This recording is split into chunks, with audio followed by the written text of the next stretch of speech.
Pour l'exercice 9, dans le chapitre limite et continuité, il s'agit de déterminer deux limites. La première, limite quand x tend vers 0, le sinus de 1 moins cosinus x sur x carré fois pi. Et la deuxième, limite quand x tend vers plus l'infini, le cosinus pi racine de x moins 1 sur x plus 1. Alors tout d'abord, on doit décomposer cette fonction en deux fonctions continues. La première, f, qui à tout x fait correspondre 1 moins cosinus x sur x carré fois pi, tout ce qui est intérieur des parenthèses. Et bien sûr, une fonction g qui est égale à sinus de x.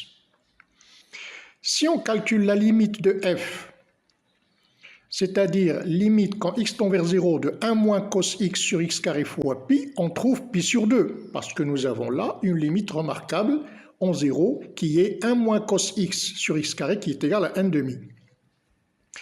Et g, la fonction g qui est g de sinus de x, est une fonction continue sur R. Donc, en x0 égale à pi sur 2, elle est continue aussi. Donc, limite quand x tend vers 0 de sinus de 1 moins cos x sur x carré fois pi est égale à sinus de pi sur 2 qui est égal à 1.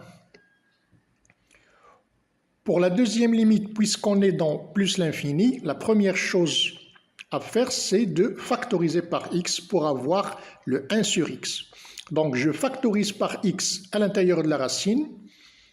Ça donne limite quand x tend vers plus l'infini de pi fois racine carrée de 1 moins 1 sur x sur 1 moins 1 sur x. Donc, j'ai factorisé par x et j'ai simplifié.